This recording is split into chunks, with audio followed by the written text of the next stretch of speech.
he marries the student when she turns 18. He even gives her his dead wife's ring, and they stay together for 9 years until she divorces him. And at this point, she knows killed your wife for some illegal butt at that just for you to go ahead and get divorced. You're a sick.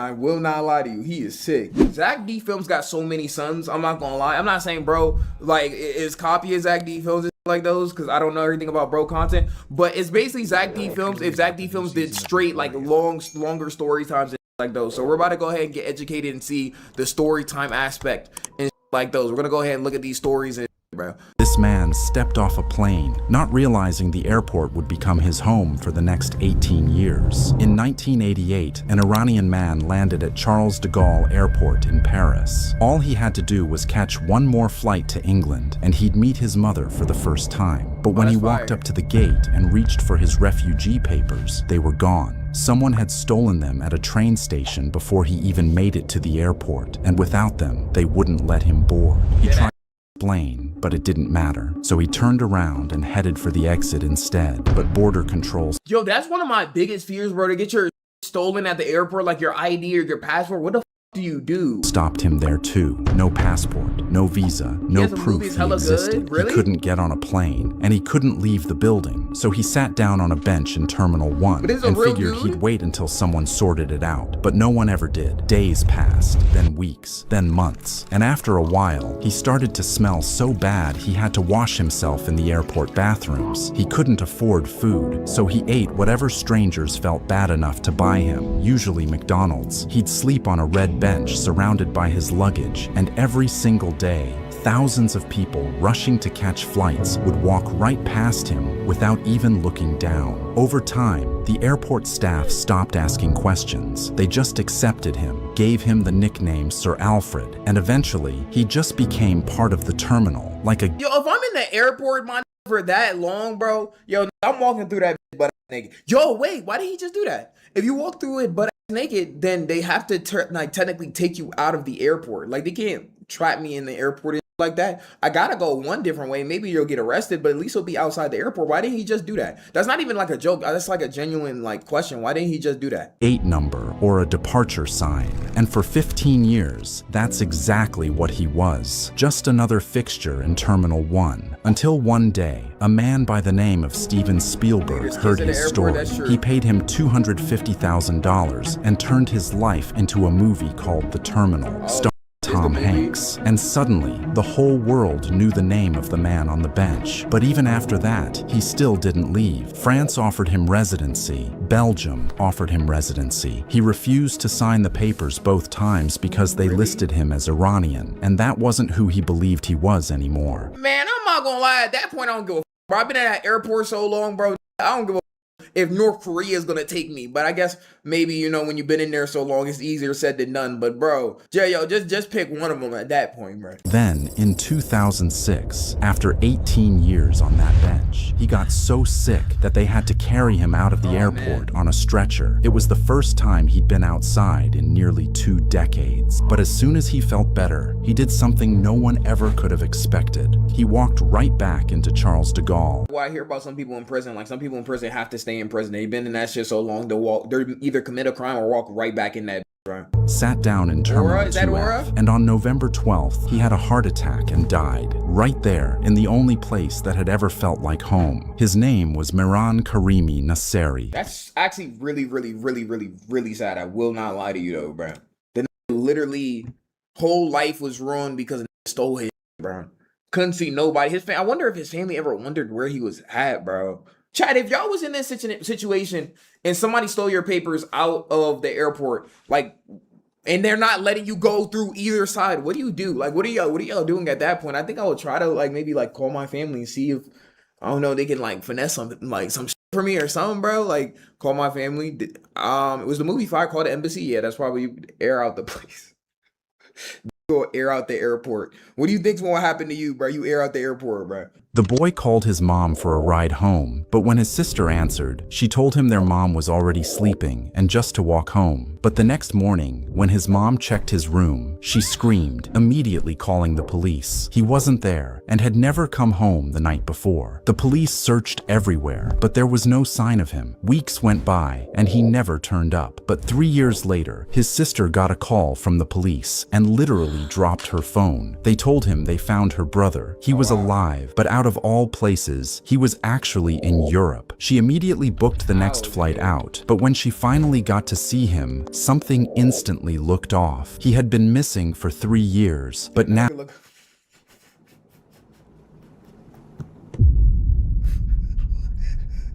yeah, that do look a little different, but bro, gain spettery, bro. What the bro? In all seriousness and like those, hopefully bro's not good. I mean, hopefully bro's good, bro. Hopefully bro's good and like those. Don't laugh, bro, because it's gonna be like, well, he was actually killed and revived, and his face was stolen, and he spent 3 years in an internment camp, and then he's gonna be like, yo, Blueryai, yo, you f***ed up, man. You f***ed up for saying that. I'm not saying that boy in the actual story is looking sped. I'm saying how they made him look right here. He looks sped, right? now he was older, thinner, and when she got closer, she noticed he had a completely different eye color. This seemed really strange, but he quickly explained to her that he was abducted that night by a human trafficking ring. They experimented on him, saying they injected his eyes with something that made them change colors. But while he spoke, his accent was different as well. He sounded French, but he told them he was forced to speak their language for years. This was all so insane to them, but he had the exact same tattoo. He knew things from their childhood only he could know, so they believed it was him, and they took him home with them. He was given a US passport, enrolled in a local high school, but slowly his family noticed things seemed wrong. He didn't remember things he definitely should have. He was in 10th grade,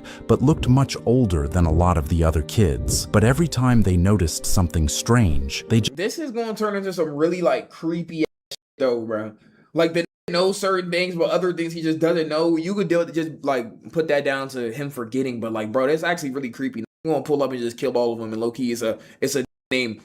Hi, my name's Maurice. How y'all doing? It's gonna be scary. I'm not gonna lie to you, bro. Him being taller than everybody in 10th grade, I'm not gonna lie, there's always one that's taller than everybody else, but this is definitely probably a grown man. just passed it off as trauma from everything he went through. It seemed fine until they got a knock at the door, and the FBI asked her if they had noticed anything weird about his behavior. This made her furious. She screamed at them, saying it was him. She just knew she couldn't lose her son twice, but when they left, she couldn't stop thinking about it. Everything did seem off about him, so she told the FBI some things seemed different, but as they kept investigating, they couldn't believe what they actually found. They looked at his fingerprints, and when they matched his identity, it all made sense. He had been arrested in Europe and had been pretending to be missing children for years. Pretending to be missing children? So before they found out, he called American police and asked for photos of missing children. When he saw Nicholas, he pretended to be him. Their real son is still missing. I'm not gonna lie, by the way, this is a sick bro. So the dude looks better. I don't feel bad about it. For you to copy the tattoo to remember certain things about the past and like that, yeah, you a freaky the whole time a grown man, bro. That's actually very, very, very sad, bro. That's unfortunate. And your fit and your cut and your eyebrows bushy as hell. But regardless of the fact though, yeah, you gotta give bro life. He's too creepy to keep out. In 2013, What the heck? The Tame Blue Lock chapter. soccer fans decapitated a referee to prove a message. King, what is soccer about, bro? You see, when the referee gave a player a red card, the player got really upset and threw a punch. This made the referee grab a knife from his pocket and repeatedly stabbed the man. The player was rushed to the hospital but died from his injuries on. First of all, they stabbed the weekend and holy blue lock. Holy blue lock, bro. Way. When fans found out about his death on social media, chaos broke out. They invaded the field and beat him up to death before ripping his limbs from his body with just their strength. Then they put his head on a stick in the middle of the field. What the where did this happen at? Where did this happen? What the this did actually happen? It said somebody in the comments said this is true and wild. Their name was referee Otavio Jardillo de Silva, and soccer player Josmir de Santos Abreu. So they stabbed him like that though, bro, because the bro was arguing over the red card. Yo, some people don't play about soccer. You really gotta be ready to die behind this. So when that said, "Have you ever played soccer with your life on the line?" and it was like, no, some of us have really done that. Blue Lock is a true story, bro. Really be playing soccer with their life on the line, bro. He would beat his wife, and she would never fight back. But one night, he comes home drunk from the bar and takes it too far, doing something to her that we can't say. When he's done... Yo, they are having the World Cup over here, bro. They're having the World Cup in Atlanta, bro. Like, or they're having, I don't know if it's all of it, I think a part of it, they're doing a lot of construction over here because they're doing a part of the World Cup over here like that, though. Yo, Atlanta's actually going to be like a terror zone, bro, during those months, bro. It's going to be so crazy, though, bro. It's going to be running throughout the street butt naked. Motherfuckers going to be 1v1 and homeless, bro. Yo, I'm definitely going to have to IRL one of those days, though, bro, just to see what the going on outside, though, bro. He comes home drunk from the bar and takes it too far, doing something to her that we can't say. When he's done, he passes out in the bed, and what she does next would be the worst and best thing that ever happened to him. She goes downstairs to the kitchen and sees a 12-inch knife on the counter. She grabs it. She walks back upstairs to the bedroom. He's still passed out, drunk, no idea what's about to happen. She pulls back the covers, grabs it, and cuts it off. He wakes up screaming. She runs out of the room with it still in her hand. She jumps in her... This is it, isn't it, Lord? She cut that off. Oh, bro. He deserved it. I will not lie to you, though, bro. But, bro. She runs out of the... plot, woman cuts man's meat off after getting assaulted. Grabs it and cuts it off. He wakes up screaming. She runs out of the room with it still in her hand. She jumps in her car and takes off. It's still in her hand? And as she is driving, she throws it out of the window. She shows up at her friend's house shaking. Her friend asks what happened. She tells her. Her friend calls the police. Now there's a group of officers standing in a field in the middle of the night with flashlights looking for it, while she's at the station telling them everything her husband did to her. The beatings, the choking, what he did to her that night. Meanwhile, his friend rushes him to the hospital, and he's lying there, bleeding out, waiting for them to find it. They search for over an hour. Then one of the officers steps on it. They put it in a hot dog box and rush it to the hospital. And after hearing everything she went through, they arrest her, charge her with malicious wounding, and she's facing 20 years in prison. Luckily, the jury finds her not guilty by reason of temporary insanity, and she doesn't see There's a temporary insanity they a single day in prison. Hey, but he walks free too after beating her for years. The thing is, bro, that's just the way the cookie crumble, though, because should he be in jail? Yes. But you know what? He got no meat. He got no bro. And even though he was beating women, bro, he won't be beating himself, man. That's for sure. And becomes a celebrity after the doctors reattached it. He became a celebrity after his meat got reattached? Oh, no, I'm not gonna lie. Somebody need to slice his day off. One more time. One more game in GTA. This guy flew.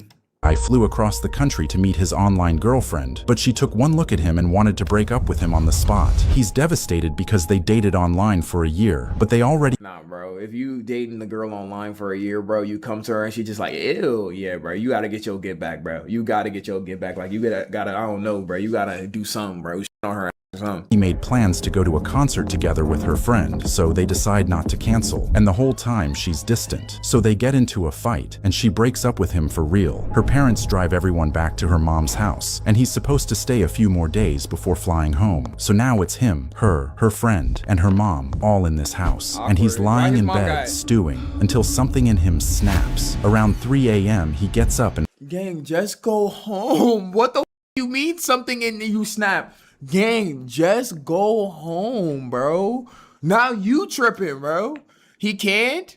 Well, just like go somewhere, gang. If it's like this, bro, then and you can't stand being in the same place, bro, go somewhere. Finds a hammer. He goes to the couch where her friend is sleeping and swings it down on her. Then What? He goes upstairs and does the same thing to her mom. Turned into a serial killer, bro, because bro got broken up with? Then he goes to her For an e-girl? room and and does the same thing to her, and he just stays in the house with the bodies. A few days go by and no one notices, until her friend's mom calls the police because she hasn't heard from her daughter. So police show up to the house and knock on the door. He answers, but they don't see anything wrong, and they don't smell anything yet, so they leave. But her friend's mom still isn't satisfied, so she calls her dad and asks him to check on everyone. So her dad drives over and walks through the front door, and he kills the dad too with the same. Bro literally threw his entire life away over some e-butt, bro. That's so sad, bro. I feel so bad for the entire family. The entire family got killed because bro's mental is weak. Hammer. He grabs the dad's car keys and drives to the airport, but on the way, he crashes into a ditch. A cop shows up and writes him a ticket, but the cop doesn't know about the bodies yet, so he lets him go. A tow truck driver gives him a ride to the airport. He walks into the terminal, sits down, and waits for his flight home. He's about to get away with it, but police eventually go back to the house and smell the bodies, so they put out a search for him, and the cop who wrote him the ticket realizes it was him, so they rush to the airport and find him asleep in the terminal. Weirdo, bro. Crazy plot. These are real stories too. The human race is so interesting, bro. You really ready to throw your life over some e-girls, bro? You met her once in life. She wants to break up with you, which I don't know why she wanted to break up with you, bro. Maybe you was chopped, and by your actions, you probably was chopped, bro. So, you know, it's just chopped up to the game, bro. There's too many fish in the sea. The saying that there's a lot more fish in the sea, it's like, bro, there's so many people out here, bro. You're bound to find somebody. You don't have to crash out like this. This woman was tortured for 19 years by the one person who was supposed to protect her. When Victoria Spry was 5 years old, she was placed into the foster care of a woman named Eunice Spry. From the very beginning, it was hell. Eunice would beat Victoria with sticks, with her fists. People who literally go through the adoption system, adopt a kid, and then beat the kid. Like, nigga, they wanted to adopt somebody just to beat their. That don't make no sense, though, bro. That's weird. With whatever was nearby, she would force Victoria to eat her own vomit. If she threw up from the pain or the fear, Eunice would scoop it up and shove it back into her mouth. She forced her children to eat rat excrement. She rubbed her skin with sandpaper and steel wool until they bled. She stuck pins and needles into their bodies. Like, you really gotta see what happened to these people in their childhood, bro, in order for them to be, like, doing this to children, bro. Like this, you really, like, I really gotta see what they soul look like, bro. We need a whole investigation on this. She shoved sticks down Victoria's throat. She held her head underwater until she thought she was going to die. Then pulled her up, then did it again. Over the years, Eunice took in more foster children. 5 evil movie story plot, bro. What the hell? And when all these kids crash out on you and like that, you're gonna be like, why would they do that? What were the signs? The signs are all here. Children total, and she hated all of them. And just to make sure they couldn't tell anyone what was going on, she pulled all of them out of school and told authorities she was homeschooling them, but they never actually learned anything. Their days were filled with pain, starvation, and boredom. But after a while, the abuse became so normal that the children stopped reacting the way Eunice wanted. So Eunice bought a remote farmhouse in the middle of nowhere. There, completely isolated from everyone, with no neighbors, no witnesses, and no one to hear them scream, she got worse. She would whip the soles of Victoria's feet. She made the children sleep in barns with no water and no electricity in winter. And bro, she is such a bitter, lonely woman, bro. You can tell no man wants to speak to her, bro. This is why she's doing. Christopher, one of Victoria's brothers, was tied by his feet to the back of a van and dragged across a field. He yeah, she's sick. Like, she's genuinely sick. Like a Viltrumite death needs to run through her. I'm not going to capture you, bro. Like, that's the only way. Like, bro, jail's not even good enough, bro. Jail's not even good enough. Blacked out from the pain, and when he woke up bleeding, it kept going. And Eunice convinced him it was all Victoria's fault, which isolated her even more. It was the perfect plan for Eunice to hide her abuse, because if anyone ever drove past and saw dirty, exhausted children on a farm, it just looked like kids doing chores. And she went even further than that. She coached the children to fake symptoms. Where did this work at, bro? What is her occupation? Does she go out ever? What does she do outside of torture kids? Come on, my there's not enough time in the day. She has to do something else, surely, bro. She coached the children to fake symptoms of autism. She trained them how to behave in front of doctors so they'd get diagnosed. And once they were diagnosed, they were put on medication they didn't actually need. For nearly 20 years, no one helped them. Until one day, when Victoria went to church with Eunice, one of the women saw the sandpaper marks all over her face and asked to speak with her privately. Victoria told her everything, and finally, the world started seeing Eunice for the monster that she really was. Eunice Spry was convicted in 2007 with 14 years in prison. 14 years? What the man? What the bro? I know who sell the boo-boos who got bigger years than 14 years. 14 years? 14 years, bro? The kids was tortured more than that. Bro, I gotta see what she actually looks like though, bro. Eunice Spry. Wow, this is a real, wow. So this is Victoria right here. This is Victoria. This is Eunice. No soul, bro. No man, no husband, no love life. Just adopting and torturing kids for years and years and years, bro. Yo, I'm glad that Victoria spoke out. Sometimes when like this happens, like it's just can never speak out, and then he just died. Is she dead? Is she? Let me see. Since 2005 sentencing. Is she dead though? Oh, Victoria died by game ending. Oh my god, bro. R.I.P. bro. R.I.P.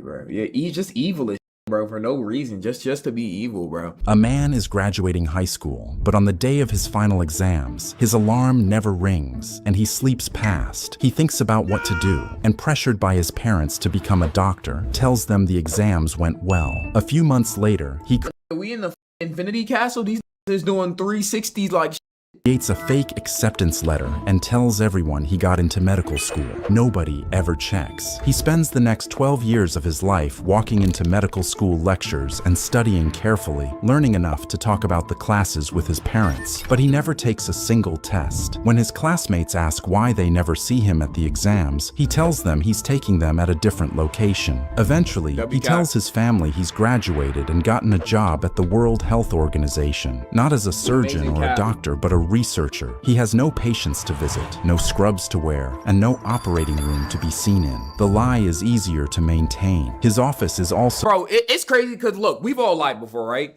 If you lie, just give that up, bro. Because some people will keep with the lie for so long, bro, and are so good at maintaining that lie that it'll create a bigger lie that doesn't even make sense like those. Like, yeah, I killed it once, knowing that you didn't kill it. Now you gotta go hit a lick with a named Bubba, and now you actually gotta go kill it. And instead of being like, yo, I never killed nobody, I never done none of that, I lied, you'll actually go ahead and kill somebody. Like, because you don't want to get caught lying. Like, Legend of LARPs, it's the biggest LARP of all time, no, bro. Just tell the truth, bro. His office is also across the Swiss border, so his wife can't just drop by. Every morning for the next 18 years, he kisses her goodbye, drives toward Geneva, but never arrives. He sits in parking lots, reading magazines, wanders through forests, quietly steals money from his parents to make it look like he has income. Nah, this might be a bum. I'm not gonna lie to you though, bro.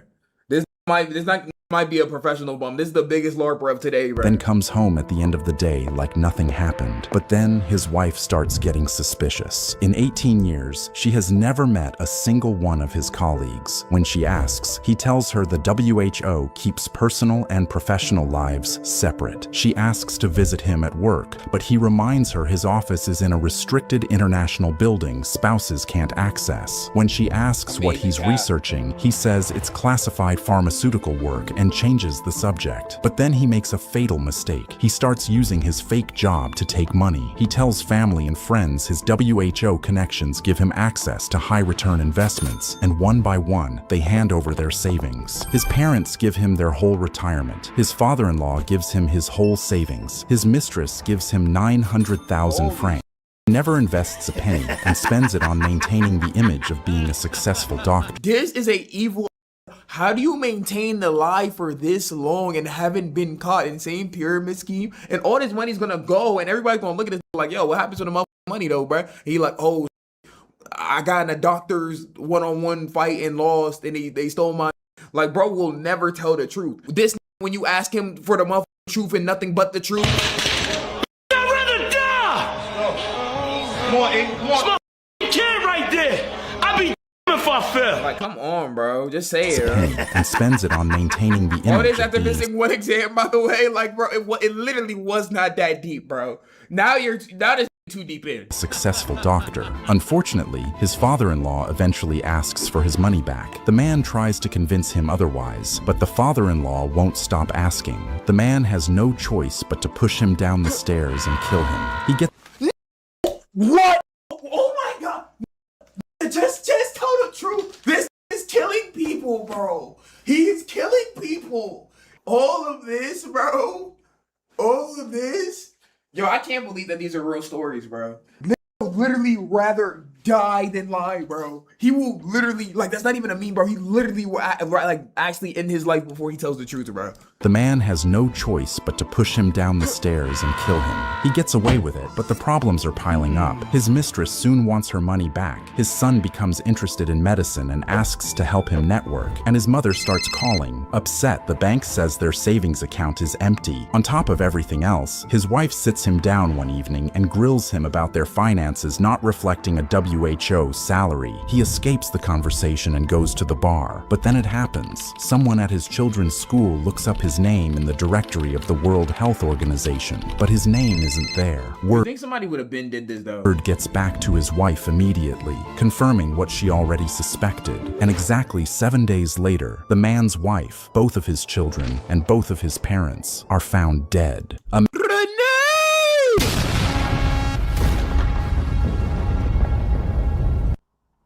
Gang, just tell the truth, bro. Like, bro. This turned into a motherfucking mass murderer, bro. Like, all because of this. Anne is graduating high school, but on the day of his final exams, his alarm never rings. Dang, imagine if the alarm just rung, bro. Was it really this deep, bro? High school, not even college, gang. This literally meant nothing. Literally, you did not have to do this, bro. Holy. Jean-Claude Armand is a French spree killer and imposter who pretended to be a medical doctor for the World Health Organization. That's a real, bro. This is a real, this is a real dude, bro. Usopp Prime, Usopp, Syrup Village Usopp in a lying competition would actually, like, make the world disappear, bro. The world would actually just implode on itself. He condemned to lifetime in prison, parole for 2 years. In 2022, definitely released with specific obligation. So the out? Wait, condemned to lifetime in prison. How does that make sense? Condemned to lifetime in prison. He became eligible for parole in 2015. Appeals court in Borges granted Roman parole in 2019. He had been in prison for 26 years. Parole? Parole? Parole? You mean parole? Yo, like, this gonna come out and then lie again, bro? You can't, you literally cannot believe a word this says. How does he get parole? France, that's how y'all come in, bro. They killed 6 people. They said he killed 5 to 6 people in his. Lars being a good person. Yo, this is actually the craziest in history, I'm not gonna lie. This man spent 16 years in prison for a crime he did not commit. It started when he was walking down the street and a woman approached him and accused him of doing something to her that I cannot say. He had never... What? Yo, this is what I be talking. Women who do that need to, like, actually spend life in prison, bro. Like, and it's not even like he had an interaction with the woman. Sometimes I'd be scared to interact with women like that because any girl can lie on you like that, right? But this ain't even do nothing. Bro's just walking. Like, he's just walking, and then motherfucker just looked at him and was like, yo, that did something to me. She don't know nothing about him. She has no reason to do it. She just doing it for the love of the game, bro. Never seen this woman before in his life, but police arrested him anyway. At a lineup, she looked at all the men standing there, and she did not pick him. She picked someone else. But instead of releasing him, police told her she made a mistake. So somehow, he still ended up on corrupt court system, bro. I cannot lie to you, bro. She didn't even pick him out the lineup. And by the way, the fact that she didn't pick him out the lineup and like that is crazy, because this, I'm not saying this is how it went in real life and shit, but she looked at the lineup and she picked the black, bro.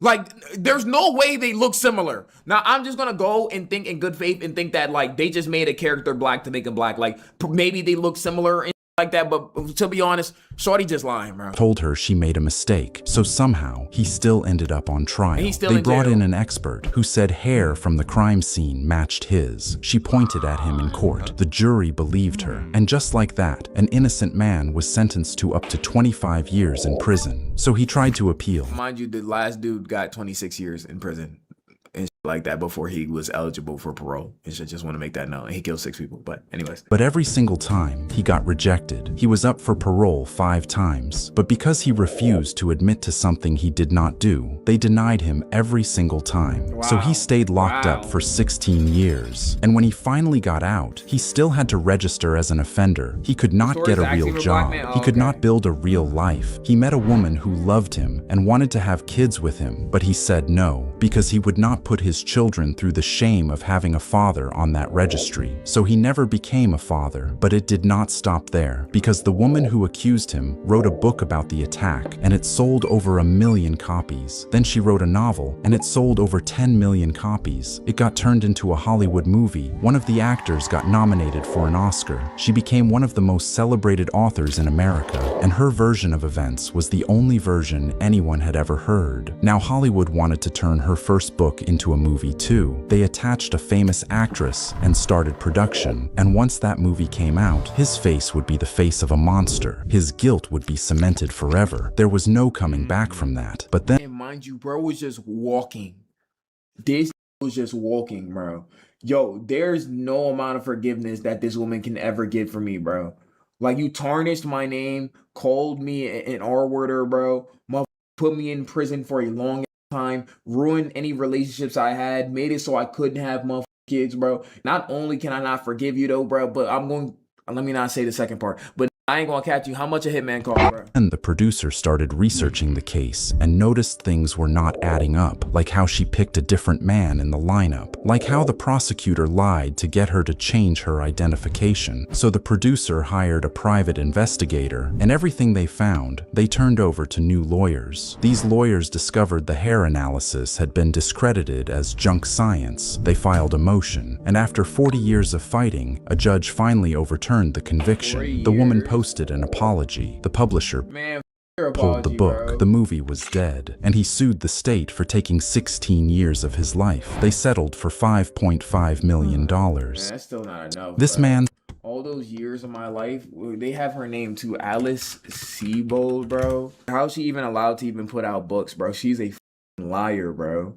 She is a liar, bro. It's talking about she's a New York Times best-selling. Put liar next to it, bro. Yo, in fact, hold on, man. Fixed, man. Come on, man. Just, it's not that hard. Wikipedia, y'all edit all the time. It's not that hard. It's not that hard, bro. It's not that hard, bro. It's not that hard, man. Come on, bro. She should be arrested. She should be in jail for, like, life. I don't give a I'm not gonna, I think she should be in jail for life. Is that crazy to say? Is that crazy to say that? And bro got 5.5 million for all those years he was in there. I guess that's cool. This celebrity was every kid's childhood favorite, but behind closed doors, she hated her life. This woman was on one of the biggest kids shows of all time. She was the one everyone liked more than the actual main character, but she never chose to be famous. Her mom was the one who forced her to be an actor, and she controlled everything. What she ate, what she wore, who she talked to. She would go through her diaries and make sure she wasn't saying anything negative about her. And if she was... Oh, I just looked to the right in the comments chat. This is Jeanette McCurdy. This is Sam from iCarly. Like, though, she did write a book about her mother. Like, that was called it was something like I'm glad my mother died or something like that, though, bro.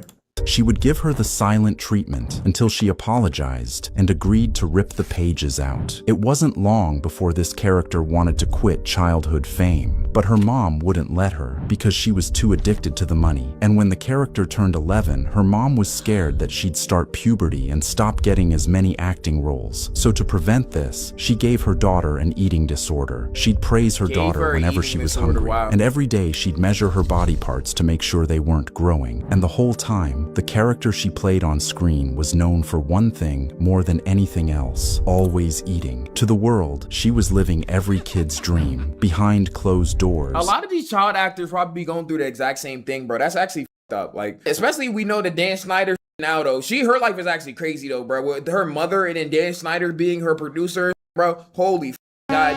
Holy dynamic, terrible duo, bro. But a lot of children's stars probably went through the same thing. That's why so many of them are like not in a good place, like Orlando Brown and She was completely trapped, and when she finally tried to pull away from her mom, even just emotionally, her mom would sit on the edge of the bed and remind her famous daughter about her cancer diagnosis, about how she might not survive if her daughter wasn't earning enough money to afford her chemotherapy. Her daughter learned to just go numb and let life happen to her. By the time she was a teenager, she started drinking in secret, and the whole time, no one noticed, because the more she was falling apart, the more successful she looked, and it didn't stop when she went to work. On set, she was treated like a product, not a kid. There was a powerful adult everyone was scared of, someone who crossed boundaries, made inappropriate jokes, and put her in situations. Dan Snyder put his actual body in there, make him big as, make him like 500 pounds and like those. We know he's a foot felon. That made her deeply uncomfortable. She never felt safe speaking up, because when you're a child star, everyone's paycheck depends on you staying quiet. At one point, the network even offered her hundreds of thousands of dollars to never talk about what they did to her. She refused, but she still carried it alone. When her mother died of cancer, people expected her to fall apart, but she didn't grieve the way anyone expected. Instead, she disappeared from Hollywood, and years later, she came back with a book. She gave it a title that stopped the internet called, "I'm Glad My Mom Died." She's an amazing actor too, though, bro. It sucks that she just kind of disappeared after the fact, but you know, when this situation and then the Dan Snyder,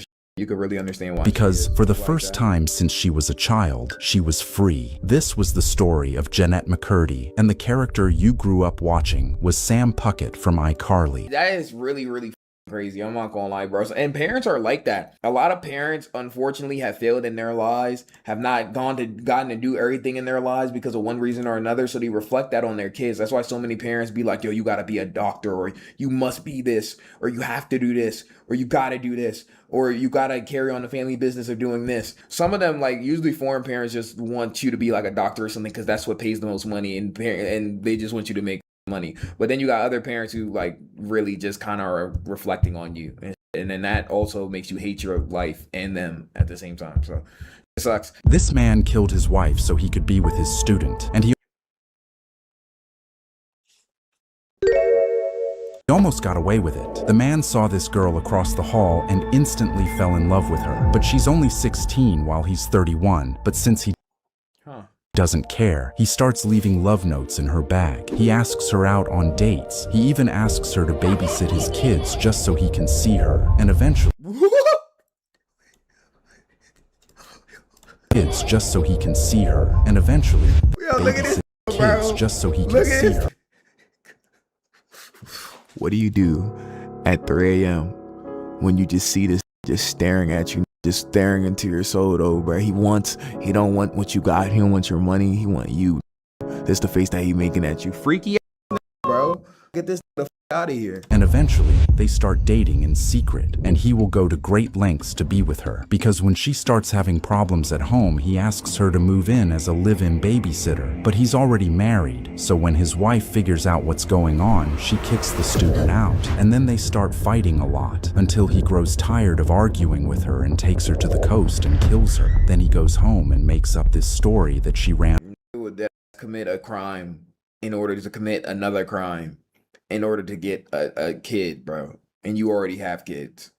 Like, then he goes home and makes up this story that she ran off and joined a cult. And the very next day, he moves the student back in. But his wife's family starts asking questions because they know she would never abandon her kids. So after 6 weeks, he has to report her missing. But police believe his cult story, and nothing happens. So 2 years. So the wife is missing for 6 weeks, and the husband never reports it until he has to report it. Like that, and the husband says, yeah, she joined the cult, and the police looked at that and was like, yeah, okay, bet. You know what, I believe it. That sounds realistic to me. That don't even sound like it makes like an inkling of sense. Years go by, and he marries the student when she turns 18. He even gives her his dead wife's ring, and they stay together for 9 years until she divorces him. And at this point, she knows out. Killed your wife for some illegal butt at that, just for you to go ahead and get divorced. And what he probably gonna do? He probably gonna kill the student too, bro. You're a sick. I will not lie to you. He is sick. She knows what kind of man he is, so she goes straight to the police and tells them he killed his wife. But they can't prove anything, so he walks free. And this keeps happening. Prosecutors call in witnesses. They offer rewards. They bring in a task force. But every time they can't find enough evidence. Then 36 years later, a journalist makes a podcast about 36 years later, bro was like just free for that long of time, because he said that the girl was 16 originally. 2 years passed. He married her when she was 18. We don't know how much time passed when they divorced and shit like those, but bro basically was like good for 40 years. The case, it gets 30 million downloads, and suddenly people start calling in with new information. So the police finally have enough evidence to charge him, and he's found guilty. We're gonna go ahead and leave it right there though, bro. Very interesting. He took the hat off of her, but when he saw her head, he just stared in anger. What is he angry about? Terrified, but he suddenly slammed on the brakes and opened her door. Why? She got out, and he shoved her to I mean, the it's ground, good, but why? saying she was lucky before speeding off. She's and lucky even that though what? she was free, she would later realize that the man had been stalking her for months. But when he saw her new haircut, he wasn't attracted to her anymore, and she became one of the few.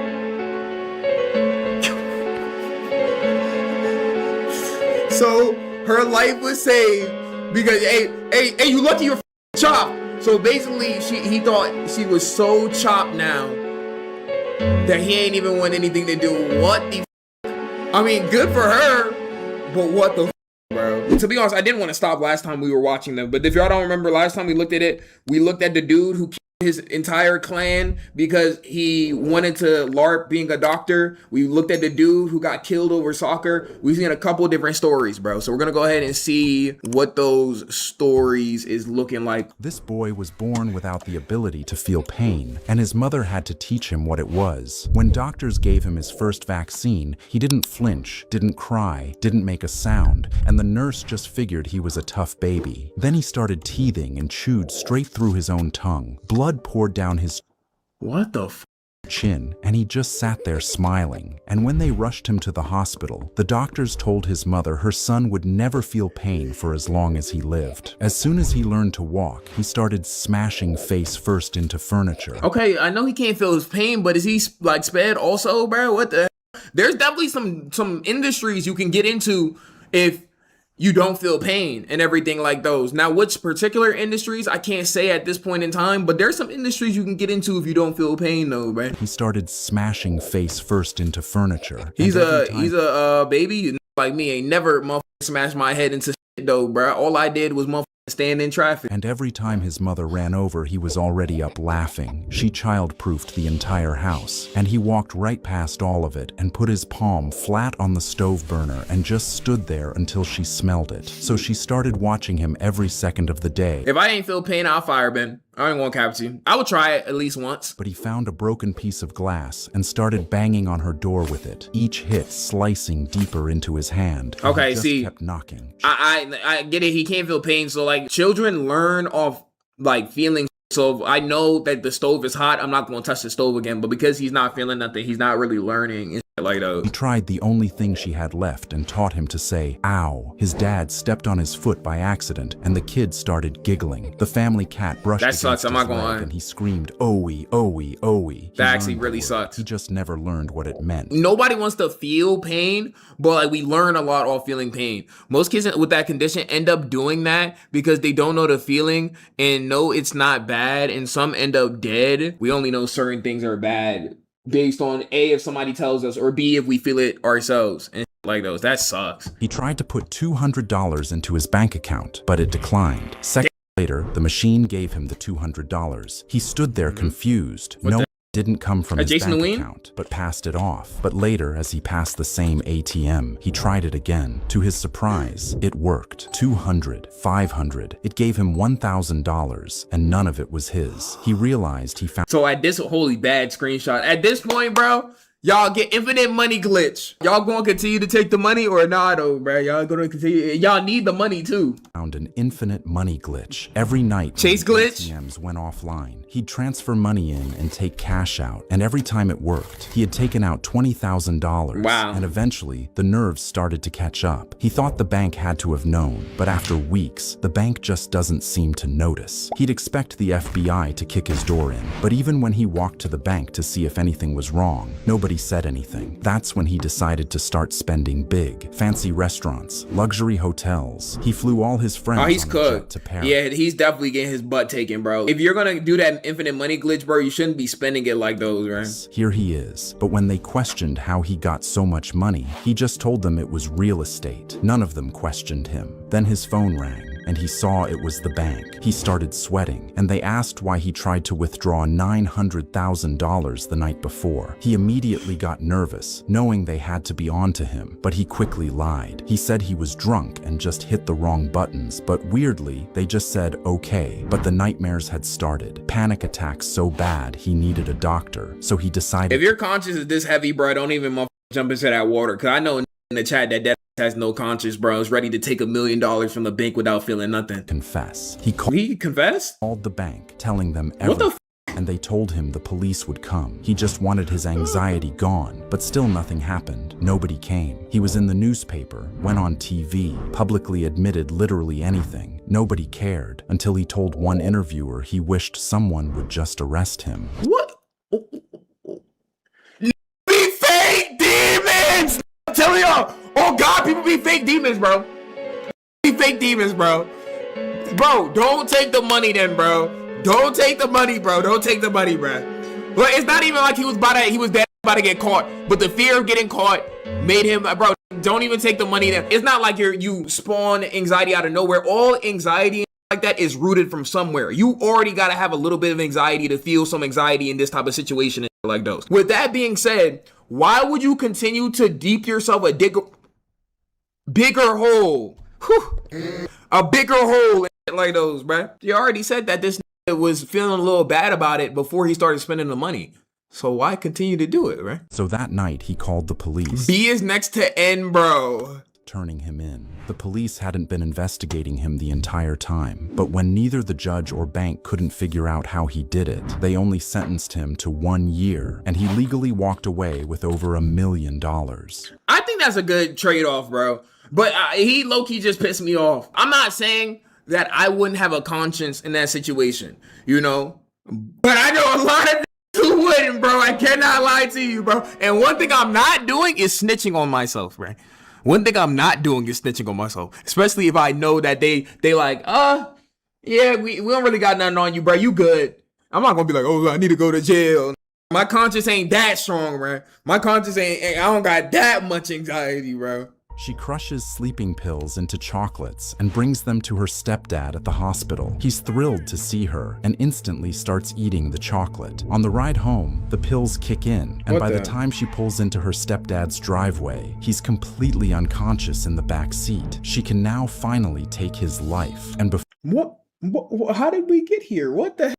before you judge her for what she's about to do, wait until you hear why. She tries to strangle him, but can't. So she pulls out her Pre-stepdad is an EDP. phone and texts some shady guy she met online and tells him to come over right now. He texts back and says he can't make it, but he's sending someone he knows. The other guy pulls up, walks over to the car, looks in the back seat, and says, I didn't sign up to strangle someone, and he gets back in his car and leaves. Now she's alone, sitting in the driveway with an unconscious man in her back seat that she can't move and can't finish off. And then her stepdad starts waking up. He's moving around, trying to sit up, groaning, and nobody is going to help her. So she opens the back door, grabs a plastic bag, and puts it over his head. She holds it there, but it's not working fast enough. He's still moving. So she takes— Okay, now before we find out about these, like this backstory, why didn't she just put poison in the chocolates?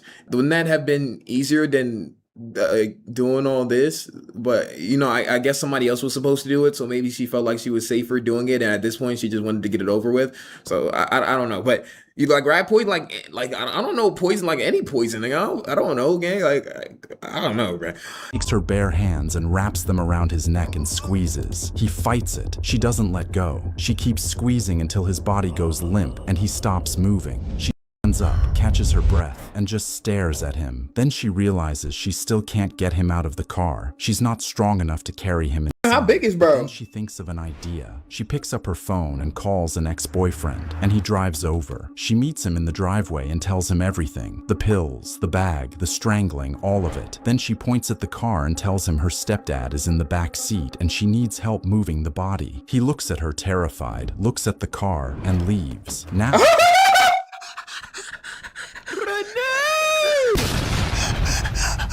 I was about to say, bro, no way an ex is about to help, bro. Like, I got an ex, and she come over, she's like, yeah, there's this body, and I crushed pills, and then I suffocated him to death, and can you help me? And I'm gonna be like, you know what? Yeah, I'm gonna help, bro. I'm gonna help. Like, I was about to say, if he does that, he's crazy, bro. Now it's the middle of the night. She's completely alone. There's a dead man in her car that she can't move and nobody to help her. So she drags him out of the back seat, wraps him in a blanket, and leaves him right there in the driveway. No way, then bro. She takes trash bags, cardboard boxes, and tools and stacks them on top of his body until you can't see him anymore. Then yeah, that'll definitely work. I really got to see this backstory, but this planning is terrible. I cannot, like, very, very terrible execution. Like, actual brain dead execution, bro. Goes inside and goes to bed. His body sits out there all night under a pile of garbage while she sleeps. But the next morning, her ex picks up the phone and calls the police, telling them everything. They up to the house and search the property, but they can't find her stepdad. Then a detective walks back out to the driveway, takes a closer look at that pile of garbage, and finds his body under. Are you really surprised that ex would snitch on their, on their ex? Beneath it. She's arrested and charged with first-degree Why did she murder. do it? And right now, you're probably thinking this woman is a monster. But a week before all of this, she was cleaning her stepdad's house and bumped his computer mouse, and the screen lit up with an explicit photo of her body as his wallpaper. I think I heard about this story before. Searched his computer and found hundreds more, organized. I feel like I heard about this story. Part, dating back to when she was 16 years old. Wow. The man she called dad had been collecting her intimate photos since she was a child, and this is how she got revenge. Do you think this was justified? If I'm being undisputably honest, I can't blame her for doing what she gotta go ahead and do and like those, bro, when you find that out. But I gotta give her one of these, bro. I cannot lie to you, bro. She is not the brightest tool in the box, though, bro. There was a couple of different ways for this to go, and that was probably the dumbest way it could have gone. I cannot lie to you, bro. But like I said, I can't hold her for doing it, bro. This woman was frozen unconscious under 2 feet of snow for 12 hours. But when doctors examined her body, they couldn't explain what they were seeing. A 19-year-old woman is driving when her car slides off the icy road in the middle of winter and lands in a ditch. It's negative 22 degrees outside. Injured with nowhere to go, she makes her way to a friend's house 2 miles away. She reaches the house, but 15 yards from the front door, collapses from the cold and exhaustion, landing face first in the snow. The snow above keeps coming down, covering her entirely. 50 feet away from her, people inside are laughing and warm. Nobody comes outside. The next morning, her friend opens his door and sees what he describes as a little hunk sticking out of the snow. He walks over and notices that hunk is her body that's been freezing for the entire night. That's he grabs crazy, her bro. and pulls her body out and carries her frozen body into his car. He lays her diagonally across the back seat because none of her limbs will fold. At the hospital, her face is ash gray. Her eyes are frozen open and do not respond to light. Doctors try to start an IV, but the needle literally breaks against her. She has no blood pressure, and her body temperature is so low it doesn't even register on the thermometer. The doctor describes her as completely solid, like a piece of meat out of a deep freeze. The doctors throw their hands in the air and wrap her body in electric heating pads, not to save her, but because a body needs to be warm to be pronounced dead. But 2 hours later, out of nowhere, her eyes move. By afternoon, How? she's talking, fully alive, and walks out of the hospital like nothing happened. What the bruh?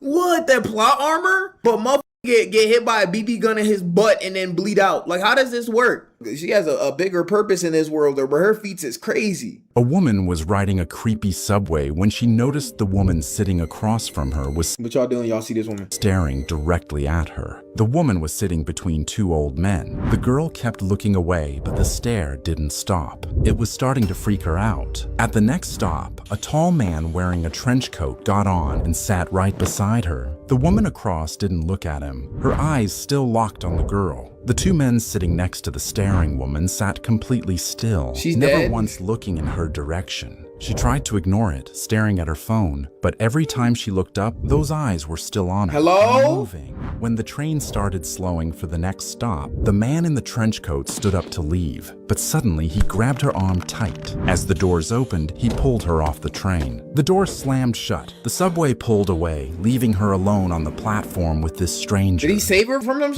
Screamed for help, but the man said, "Calm down.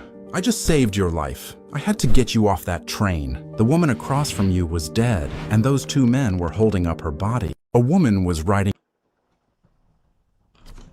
Okay, one, how does the in the trench coat know that? Probably he just looked and was like, oh yeah, that's a dead body or something like those. But two, what the was going on to where he had a dead body in the subway station? He walked on it. Oh, he did walk. He did walk. So maybe he's seen it from the back. This YouTuber wanted to go viral so bad, so when he found out about North Sentinel Island,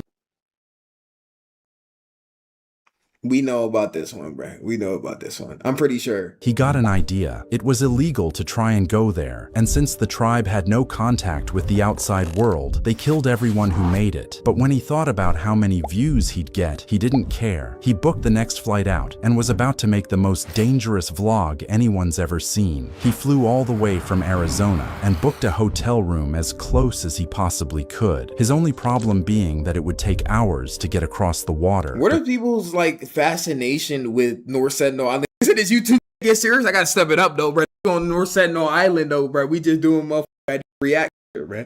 What is people's fascination with that island? I know it's like it's remote. They don't understand the people, so that's like where it stems from. But it's like, bro, like your death rate is very high going over there. Since he was already there, he figured he might as well try. He bought a small kayak, packed his camera, and walked down to the beach thinking nobody would care. But the second he tried to go into the water, the hotel staff immediately ran out yelling at him, telling him he absolutely could not do that. They threatened to put him in jail, and since he was forced to go home, he never made the vlog, but it ate at him. Good for him. He just saved his life. He couldn't let it go and knew this wasn't over. He flew all the way back to India. Again, but this first of all, how much money does he have, bro, that he just can take a flight all the way back and take another flight immediately, bro? time he was prepared. He knew they wouldn't let him back to the coast, so he hitched a ride and snuck his way down to the beach. And at 1 a.m., he dragged his boat down to the water. Bro better have a bow and arrow and a spear. You won't go down With there. nothing but a camera and a Diet Coke, he got in. He sailed for 9 hours alone, vlogging the entire time, and by some miracle he made it. He could see the island, but as he got closer, he started getting nervous. He saw the exact spot the last guy was shot in. Yeah, bro, when you go to North Sentinel Island and a motherfucker just and then you dead off of YouTube, bro. That don't make no sense, bro. It makes no sense, bro. Had already come this far. He got close and started blowing a whistle, but as he did, he couldn't see anything. He got closer, still blowing, until eventually he hit the sand. Still nothing. He was expecting to record them and make a quick getaway before they could kill them, but he knew nobody would believe him. So that's when he decided to step out, having no idea what he was getting himself into. He's so he knew good, his bro. vlog wasn't good enough, so he walked onto the beach, just Deep fried.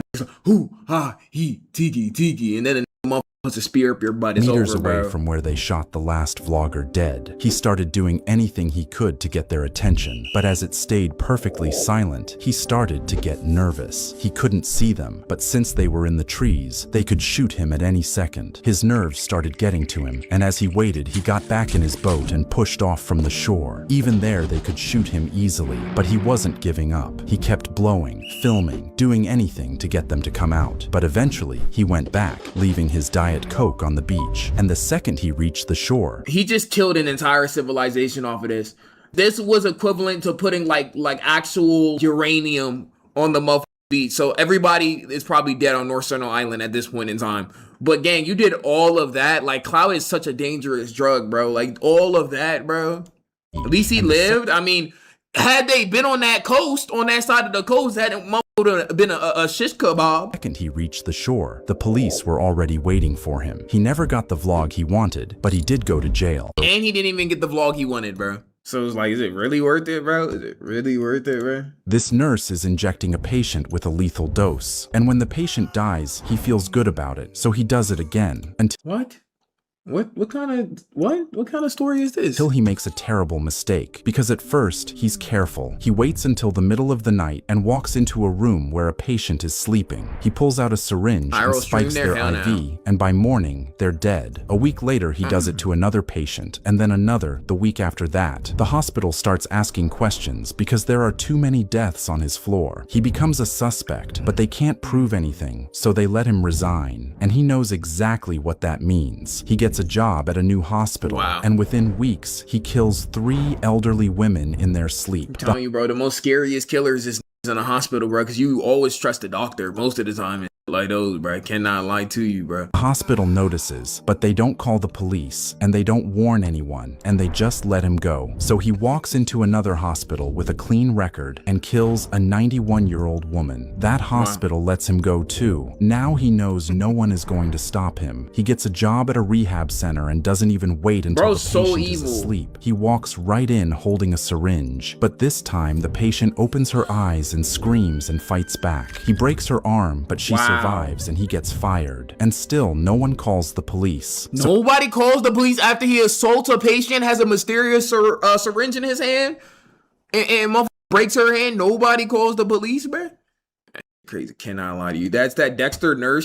You're on TikTok Live or on Twitch, we're riding about another patient who doesn't wake up. Then he moves again and kills 5 more. For 14 years, he drifts from place to place, and every hospital just passes him along to the next. Then he gets too comfortable. He takes a job at a medical center and meets a nurse named Amy. They become friends, and he trusts her and starts telling her things he shouldn't. See, and this is where you f***ing up, though, bruh. You have 14 years of killings under your belt. Like those, you meet this friend. Yeah, I'm really killing out here, bro. Yo, I'm just killing everybody in this, bro. I don't give a f. I'm killing everybody. Like, why would you tell people this? Do you think like just because you made a friend, they're gonna be like, oh yeah, that's lovely. Like, people just can't help themselves. And that's his mistake, because a pharmacist finally notices too many deaths in his ward and calls the police. They dig through the records and every trail leads back to him, but they need a confession. So they go to Amy and show her everything and ask her to wear a wire. She agrees and invites him to a restaurant and gets him talking. And he tells her, I would be scared to go to a restaurant with this. What if he killed me? Everything about every patient and every method and every kill. After 16 years, he's finally arrested. He admits to 45 murders, but investigators think it's closer to 300. He's sentenced to 11 life sentences. They should have been got him out of there. His name is Charles Cullen. Charles Edmund Cullen. Bro, he's just a freak. He's actually just a freak, bro. BTW, the North Sentinelese people do understand the dangers and potential diseases we may contain. That is why they kill everyone. I can't really blame them. Cannot really blame them for doing so. This kid just got hit by a train, leaving his 5-year-old brother alone sleeping. How did he... on the train tracks. And when the kid wakes up, he notices his brother is gone. So he runs onto a train thinking his brother might be inside. He's calling out for him, but no one can help. So he sits down and falls asleep. And that's when he loses his family, because he wakes up 1,000 miles away and he gets off with no idea. Yo, Fresco, think of it as so. People don't speak his language and he doesn't know how to get home. So he starts living on the streets until a woman finds him and takes him to an orphanage. But she can't help him get back because he's 5 and doesn't know where he's from. So she finds him a new family in Australia. They give him a good life, but he always What the f is going on, bro? What the remembers where he is from. Then years later, a friend shows him Google Earth, so every night after work, he follows the railways across India, looking for his hometown. And he does this for 6 years, until one night he sees a water tower and a bridge he remembers. So he buys a plane ticket and flies there. Then he walks down a path he remembers from childhood, but his old hut is just rubble now. Then a neighbor recognizes his childhood photo and takes him around the corner. And after 25 years, he finally sees his mother again. That life was crazy, bro. They said that this is a film, but they said it's a film based on a true story of a guy or a child named Saru Birili. Yeah. Man, that life was insane, bro. What the hell? How did his brother get hit by a train? I guess we'll never know. 12-episode anime, bro, had a whole journey, bro. Like, he's seen it all. A woman walks into a hospital complaining about anxiety, and the doctor gives her a sedative so... What?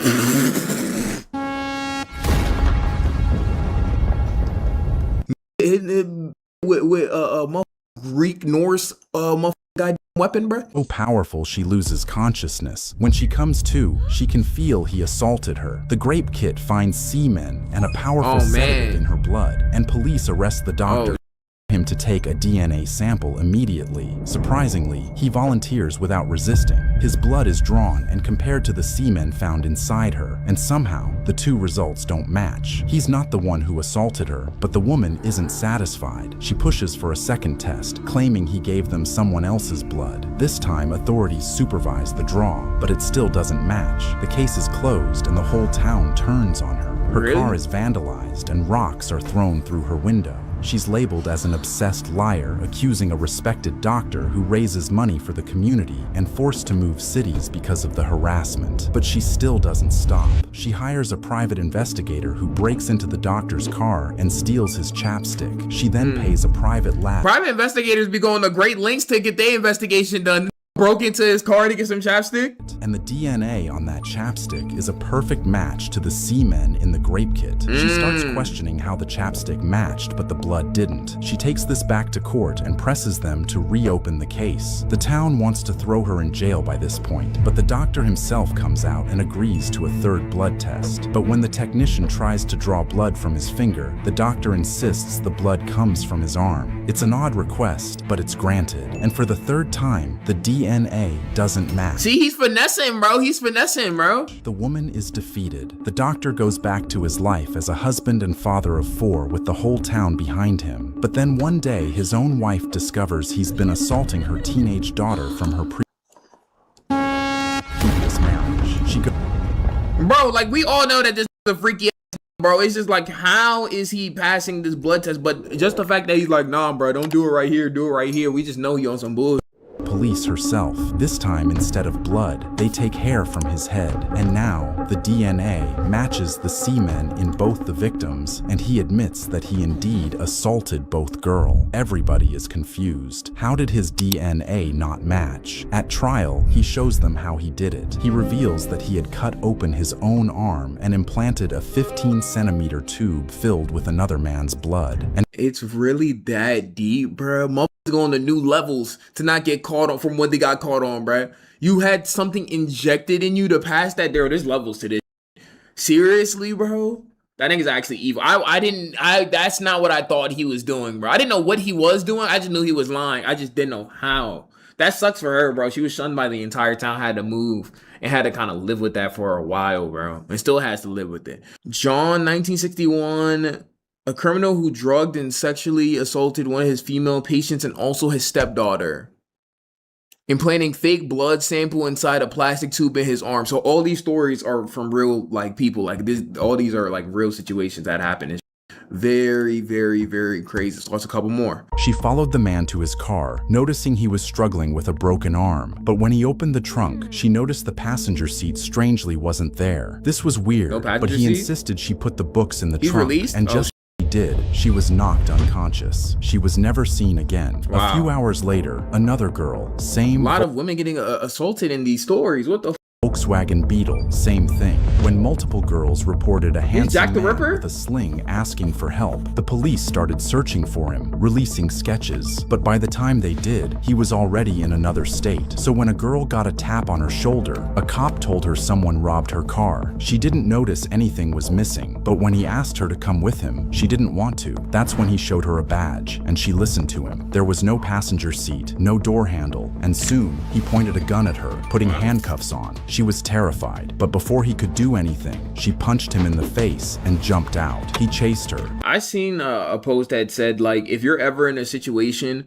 where somebody's trying to kidnap you or trying to take you somewhere else, that you should never go to the second location. Like, you should always just fight for your life instead of letting somebody take you to another location. I could definitely understand that, because, like, if niggas is trying to do something up to you in the moment, they definitely going to do something up to you to wherever they going to take you, though, bro. The likelihood that they're not going to do anything to you, bro, or you'll get saved before they are going to do something to you is not as high. But when another car passed by, she was the first person to survive. More victims kept popping up everywhere, but police couldn't find him until one night when a cop pulled him over for a broken taillight. He found all the evidence he needed to arrest him. They arrested him, and the girl who escaped identified him. He was convicted and sent to prison, and everyone thought it was over until they went to check on him one day and quickly found he had jumped out of a second-floor window. They spent days looking for him, searching the entire forest, and while they checked cars driving by late at night, they pulled one over. But when he rolled down the window, he looked completely different. He had glasses, shaved, but just before they let him go, one of them saw right through it. They threw him back in jail. He almost made it. He did almost make it, though, every bro. day, and as soon as he was small enough, he sawed his way through the roof in his cell. By the time it had been 17 hours. When they searched, that escaped that many times, bro? It's gone. He broke into multiple sorority houses, attacking 2 girls in their sleep. He had gotten so good at avoiding police that when they showed up, they had no idea where to look. Nobody knew it was him. 3 weeks later, he drove by a school when he saw a young girl out in the rain. She was running to get to class, but when he stopped her, asking her to follow him, she listened. She was never seen again. See, this actually like an actual devil incarnate, bro. Like, some people are not supposed to be out in this world with the rest of us, and this is one of them, bro. Police didn't know where to look, and he would have gotten away with it for years. But as the officer sat on patrol at night, he saw a car that he didn't recognize. When he pulled them over, he didn't know what was coming. The second he walked close enough, he was attacked. He hit him in the face, and he did anything to get away. But this time, he couldn't. The officer shot at him, and when he was on the ground, he knew he was caught. He confessed to the murder of 30 girls, but sources say Ted Bundy killed well over 100. Wow, Ted She Bundy, followed bro. the man to— That's why I don't understand how women, like, nowadays be like, oh my God, Ted Bundy, he looks so hot. Oh my God, he looks so good. Like, yo, Ted, I would have had dated, bro. Ted would have turned you into a fish fillet. He would have turned you into a heaping helping of tilapia. I'm not going to catch you. Do you think they can fix him? Bro, you see how bro got out of jail, started attacking more women, got out of jail again, well, escaped out of jail again, killing more women. Like, bro, he was not going to be cool with you. Didn't he have Zac Efron playing him in a documentary? I'd never seen that documentary, but I remember when it came out, bro. It was the days he was being arrested too. Yeah, it definitely was. It's crazy how serial killers is moving. Like, you don't see as much serial killers nowadays. Like, we have a lot of like mass killers now, unfortunately, but like we don't see as much serial killers now because it's like a lot easier to get caught than back then, bro. Back then, motherfuckers just be hitchhiking, bro. You get in the car with a person, it's over, bro. You're just food. Vaughn, okay, I said mostly, right? This girl cut her hair off, not knowing it would save her life. She was waiting at a bus stop to go to school when a man pulled up beside her. She noticed he was really handsome, and he asked her if she wanted a ride. And since she was freezing, she accepted. She was grateful. Stop accepting rides from strangers, shot. For his kindness. But as soon as they started driving, she quickly noticed something was wrong. She looked out the window and quickly realized they weren't taking the right turns. They weren't heading towards her school at all. She asked him where they were going, but he just sat there. It's the first of the month. Y'all be waiting to the first of every month to month. Guys, do that. It's 12 a.m. right now. Silently panicking. This May is trying to crazy. signal for help, but they were in the middle of nowhere. She had no other option but to jump out, but when she reached for the door handle, nothing was there. He noticed No and door immediately handle? started yelling at her. "Why did you get in? Why would you do that to yourself?" She was crying now, as he told her she'd never escape. "Please let me go." She was doing anything she could, but when he saw her, he noticed something. She was begging to get out, but he just said, "Take your hat off." She didn't know what to do. "Take it off now." And as he reached out, he grabbed her head. He took the hat off of her, but when he saw her head, he just stared in anger. She What is was he angry shaking, about? terrified, but he suddenly slammed on the brakes and opened her door. Why? She got out, and he shoved her to I mean, the it's good, ground, but why? saying she was lucky before speeding off. She's And lucky even that though what? she was free, she would later realize that the man had been stalking her for months. But when he saw her new haircut, he wasn't attracted to her anymore, and she became one of the few.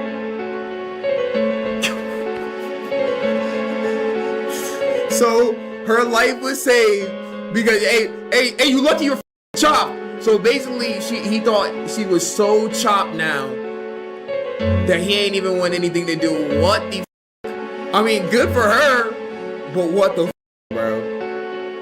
What the, bro? Holy divine intervention. She didn't cut her hair, bro. It would have been cold, bro. It would have been because barber saved her. That's another reason, bro, to make your barber your best man, man. Two more. A 15-year-old girl runs away from home and is hitchhiking across the city when a man in a blue van pulls over next to her. He offers her a ride. She is hesitant, but given she still has 350 miles to walk, she gets in. You see how all these stories have a lesson of just don't get in a car with somebody. Like, can I see a story that doesn't involve somebody getting in a car with somebody and getting kidnapped? This woman was perfectly healthy until one day her body started shutting down. And the reason why was even worse than the death itself. She wakes up one day feeling dizzy and unable to keep food down. So her husband takes her to the doctor. They run tests and tell her she's nauseous and will get better in a few days. But then her hair starts falling out in clumps. Her vision goes blurry and she loses the ability to feel her hands and feet. The next time she's at the hospital, doctors run extensive testing, measuring for every disease, poison, or illness they can think of, yet still get nothing. It is truly a mystery, and she keeps getting worse. She loses the ability to move entirely and can no longer get words out. The husband sits at her beside and cries because he's watching his wife die, and no one can tell him why. When she's rushed to the ICU, doctors tell him she has 2 weeks to live, and he breaks down and says, "If I could trade places with her, I would." But one doctor notices something strange. He looks at her. He did it. He did it. Symptoms and her timeline again in careful detail and runs a toxicology test. And what comes back makes the doctor pick up the phone and dial FBI immediately. The FBI opens an investigation, and while the couple is at the hospital, they raid their home. FBI searches through food cabinets and all electronics and find canisters of acetone and packets of exotic seeds. I don't know how you could do that to your significant other, though, bro. How do you hate the person you're married to or in a relationship with that much to where you're willing to poison and kill them, bro? That never made sense to me. Motherfuckers would rather kill their significant other, bro, than just divorce them or just, like, get away from them, bro. As well as a downloaded copy of a book called The Poisoner's Handbook. Yeah, that is just, that's not GG's. I don't know what is. The Poisoner's Handbook. Yeah, you want on one, the husband's laptop. It turns out the husband had been poisoning his wife for 7 months. Evil, bro, doing the smirking like those, bro. Evil as bro. Last one, bro. This man's wife died because a mountain stood between their village and the nearest doctor. So he picked up a hammer and a chisel and started carving a road straight through it. He was a poor laborer in a tiny village in India, and every day his wife would climb over a rocky ridge just to bring him lunch, where he worked the fields on the other side. One afternoon, she slipped and fell. By the time someone ran to tell him, he found her at the bottom, covered in blood. The nearest doctor was over 40 miles away. And no way she survives, bro. Him, like, by hand carrying, it doesn't make sense, but just carrying her 40 miles, no way. She died before he could get her there. Yeah. So he sold the family's 3 goats, bought a hammer, a chisel, and a crowbar, walked up to the face of that mountain, and started hitting it. The villagers called him a lunatic. His own father told him he was wasting his life. But every night after working the fields, he climbed back up to that ridge and hammered until he couldn't lift his arms. moves, then did the same thing the next night and the night after that. He quit his job so he could work the mountain full time. His family Bro's working that mountain full time, bro.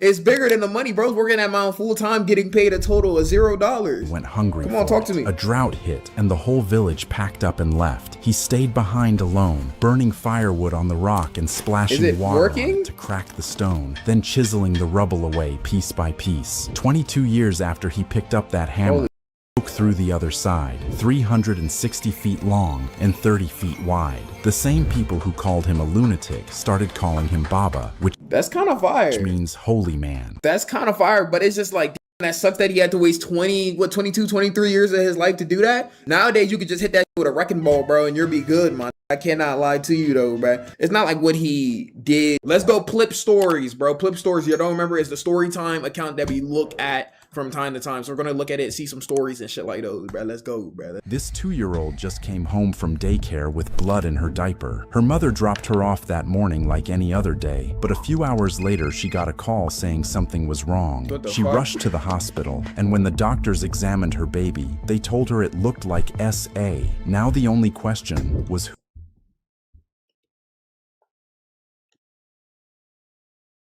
Yo, if the business is true, whoever the dude is has to get strung up by his nutsack, bro, because there's no way, bro. There's no way, bro. who did it. The mother went straight to the daycare and confronted the owner because according to her, he was the only male working there that day. She filmed the whole confrontation, screaming at him that this happened on his watch, and that video went viral overnight. The internet was furious. People found the daycare on Yelp and flooded it with 1-star reviews. Parents showed up and staged protests outside the building. The mother went live on Facebook multiple times, showing the hospital paperwork and naming. I mean, it don't necessarily, like, I wonder what other employees, like, work there. It still happened on his watch, though. So as a parent, I'd be mad as shit at this nigga, too. But it doesn't necessarily mean that this dude was the person that did it, especially if they have other employees and shit like those, just because he's the only dude there and shit like that. But if it was him and the business is true, nigga. Him directly as we'll see. Y'all think he did it or no? Outside the building. The mother went live on Facebook multiple times, showing the hospital paperwork and naming him directly as the one who did it. She started a GoFundMe that raised over $10,000. She made video after video keeping the pressure on, and it worked. People started sending him death threats. They showed up at his house. His marriage started falling apart, and eventually, the daycare shut down completely. Everyone believed justice was coming, but then people started noticing inconsistencies in the mother's story, and when they looked into the daycare, they realized the place was covered in cameras, every single room. So nobody thought, even the guy who got accused, nobody thought to look at the cameras at all? The kitchen, even one pointed right at the entrance to the restroom. Police reviewed all the footage, and it showed that after he checked the baby into her class that morning, he spent the rest of the day doing administrative work and was never alone with that little girl or any of the kids. The mother had ruined this man's life over a lie. She quietly deleted everything and disappeared like none of it ever happened. The daycare is back open today, but to this day, no one knows what really happened to that little girl. Okay, so one, what actually fucking happened? But this is why, bro, because even when they were telling it, I'm like, bro, just because he is a guy and he's the only guy at the scene doesn't automatically mean it's him. So without like fully investigating, you record him, you put him on social media and shit, and now this nigga is having he's having problems in his relationship, bro. His daycare is closing down, his former income, everything is ruined from something that he had no part of and shit like that. What if that shit didn't even happen at the daycare and shit? You know? That's fucked up, bro. That's fucked up. Falsely reported sexual assault should be a crime. It should be, bro. And for her to just, she didn't even apologize to bro.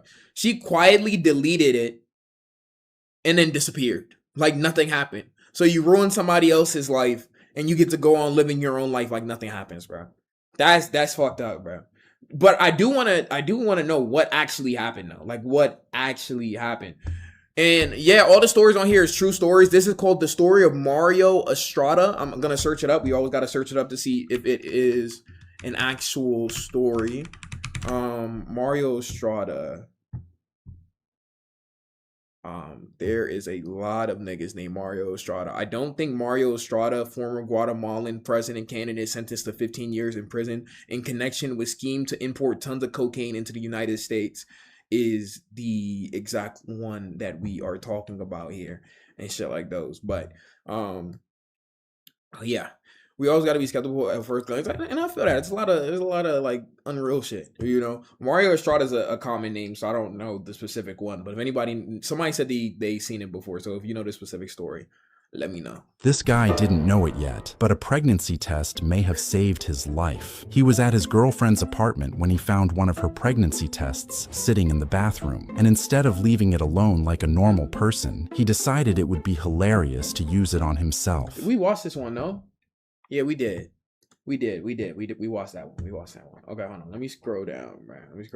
A woman was found burned to death on a mountain, and when detectives finally found out who she was, they were shocked. A group of hikers found a woman's lifeless body in Norway. She was surrounded by sleeping pills, a bottle of liquor, and an empty petrol container. Police assumed it was a suicide. Then they started looking closer. If you were going to take yourself out, right, I would assume you would want it in the most painless way possible. So I'm really wondering, and not to say that it hasn't happened before, but I'm really wondering who would actually burn themselves to kill themselves and shit like those, realistically.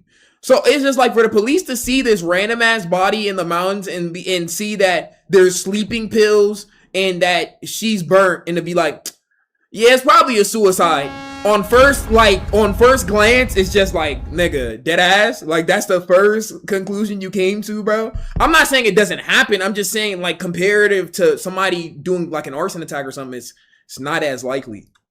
They started with her clothes. Every single label had been cut out with scissors, so they moved on to her belongings. She had a watch, bags, and other personal items. Every serial number on every single item had been filed off by hand. Someone had taken the time to grind down every number on everything she owned, so none of it could be traced. They ran her fingerprints through every database they had access to. Nothing. She didn't exist in any system anywhere. So detectives started checking hotels in the area, hoping to find out where she had been staying before she died. That's when things got stranger. Staff at hotels across Norway recognized her. She had been traveling through the country for months, checking into different hotels under different names, always paying in cash, and always alone. She carried multiple fake passports with different nationalities. She wore different wigs and changed her outfits between stops. Was she a motherfucking CIA agent, bro? Was she a American Dad exclusive character? Hotel staff said she spoke multiple languages fluently: German, French, English, Flemish. She switched Fuck is Flemish? between them depending on who she was talking to, and she spoke all of them well enough that people couldn't agree on which country she was actually from. Detectives sent her description and sketches to police agencies, and no missing persons report matched her. It was like she had never existed, and that's when the investigation shifted. Everything about this woman pointed to one thing: she was most likely a spy, but no one could prove it. Until 2016, when Norwegian police dug up her body and ran isotope analysis on her teeth. The results suggested she had spent her early childhood somewhere near the French-German border. Yo, being a spy might be lit. And confirmed their theory. A woman was... Being a spy might be lit. Niggas got 1,000 names, 1,000 passports, moving in 1,000 areas and speak 1,000 languages. That might be lit. Well, I mean, not her. Nobody, we still don't know what happened to her, but like, damn. What happened if she was a spy and shit, then we could assume that she just got caught up. She was spying on the wrong niggas, bro. She got caught up, bro. That's what I assume happened. Bro. This boy was born... If you're a spy, before we watch this, if you're a spy and you get caught up and they're like, if you don't snitch right now on who sent you, we are going to torture you and kill you. Are you snitching, yes or no? And shit like those. Now, the caveat to it is, if you do snitch, your family will die. So are you snitching, yes or no? Yes, no, yes, no, yes, no. Either way is GG's. I'm taking myself out. No, okay, some of y'all real niggas. I ain't gonna lie to you. All right, okay, all right, okay. Born without the ability to feel pain. We've seen this one. This African-American man is risking death by sneaking on board a Confederate warship alone. He's planning to do what nobody in history has ever done before. He's 23 years old, has been enslaved his entire life, and dreamed of escaping slavery since the day he was born. He's studied the landscape around him, passed messages between enslaved families, and coordinated everything. It's 3 a.m., and his plan is starting. The warship's officers are inside sleeping, and exactly as planned, the man finds the captain of the ship has left his straw hat sitting outside. Huh. I mean, let me find out my nigga Luffy a little racist, bro. Let me find out. I knew it was about Zoro though, but come on. Has left his straw hat sitting outside on the bridge. He picks it up and puts it on. He sneaks on board and raises the Confederate flag on the ship's mast so onlooking guards wouldn't suspect a thing. He starts the engine and begins doing his best to steer the ship. Past the harbor 7 miles away from him are warships belonging to the Union, the side fighting against slavery. If he reaches those ships, he will be free. But he doesn't. Him when he rides up to the ships and shit and be like, hey, I'm right here. And they already blow his ship up beforehand because they think he's a Confederate soldier. Doesn't head that direction. Instead, the man steers toward a second dock, and in the dark, people start climbing aboard. Other enslaved people and their families he coordinated with. His own wife and kids, 16 people in total. He sends every single one of them below the deck, knowing if any of them are seen, they will die. Every person on board this ship has agreed on one thing. If they get caught by guards, they don't surrender. They sink the ship themselves and voluntarily drown. Damn. Getting caught means being sent back into slavery. Damn, that's crazy, bro. Like, that was a crazy time for people, bro, to know that if you get caught, you're going back into slavery and be like, bro, like deadass would rather die than go back into that shit. And so if you get caught, just literally sink our shit. Like that's actually insane, bro. If they get caught by guards, they don't surrender. They sink the ship themselves and voluntarily drown. Getting caught means being sent back into slavery, and every person on this ship would rather die. The man gets back on deck and starts steering toward the Union, but between him and open water sit 4 Confederate military gates. Every ship that passes has to blow a whistle signal to the gate. The whistle works like a password. If you whistle correctly, the gates open and you pass. If you whistle wrong, the cannons aimed at the water open fire on the ship. The man does he know the correct way to whistle and shit? Bro, my heart would be in my ass. 4 gates approaches the first fort and blows the whistle. The soldiers hear the correct code and see the Confederate flag flying, but they're not convinced. They look closer. Behind the flag, they see a silhouette of the man standing at the wheel. His arms are folded in the exact pose the real captain always stands in, and in the dark, from that distance, the silhouette is identical. They wave him through. The man repeats this. Yo, bro did his homework too, bruh.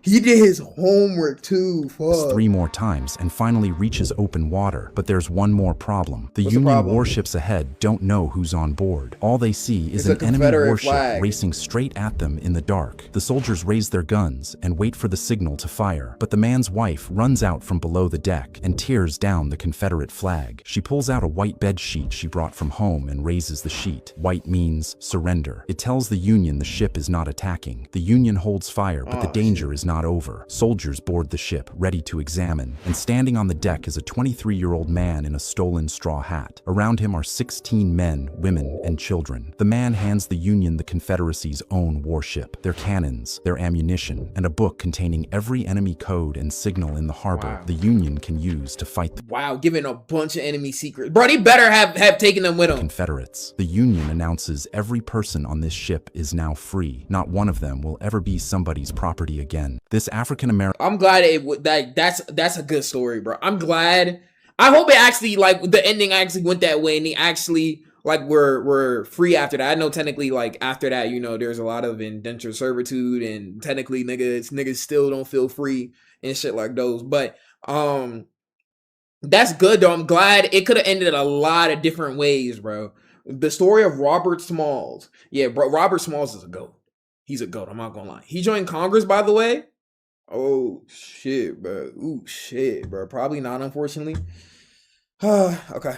She crushes sleeping pill. We seen The this. boy called his mom for a ride home. This man was trapped under an 800-pound boulder at the bottom of a canyon with no phone and no one coming. And the only tool he had was a 2-inch blade so dull it couldn't even scratch bone. He'd gone hiking alone in a narrow slot I think they made a movie about this nigga, bro. canyon in Utah without telling a soul where he was going. When the boulder came loose above him and crushed his right hand against the wall, he was 100 feet below the surface and 20 miles from the nearest road. He pushed it, hit it with rocks, tried to chip it apart, but 800 pounds wasn't going anywhere. All he had on him was half a bottle of water and 2 burritos, so he rationed every sip and every bite and waited. Nobody came on the first day. Nobody came on the second. By day 3, his water was gone, so he started drinking his own urine to keep himself alive. Then he pressed the blade against his forearm and started cutting into his own skin. That is such a shitty situation to where you have to think about, like, for days. You have a whole day to think about, and you're like, damn,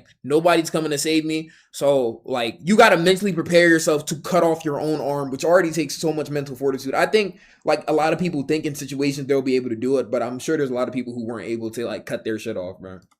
The blade got through flesh, but when it hit bone, it didn't even leave a mark. He pushed harder, tried sawing back and forth, and nothing. The knife was useless against bone, so he pulled out a video camera with his free hand and started recording goodbye messages to his parents. Then he carved his name into the sandstone wall, his date of birth, and what he believed would be the date he died. That night, he was drifting in and out when he saw something. A little boy, maybe 3 years old, running toward him and laughing, and he was scooping the boy up with one arm because his right arm was gone. When he opened his eyes the next morning, his trapped hand had started to decompose. 5 days with no blood flow had turned the skin gray and the flesh underneath soft. He looked at the arm, then at the boulder pinning it. The bone didn't need to be cut. It needed to be broken. He braced his There's definitely a movie based on this situation, bro. Body against that I haven't seen, but I heard of this before. The canyon wall, leaned into his trapped arm, and used the boulder itself as the lever. Both bones in his forearm snapped. Then he picked up the blade and started cutting through the muscle, through the tendons, through the flesh. When the blade couldn't get through the tough ones, he switched to the pliers on his cheap multi-tool and twisted until they tore. 1 hour later, he was like, bro, free. the amount of pain that bro must have felt here is covered his arm from under the boulder. He had it cremated, went back to the same canyon 6 months later.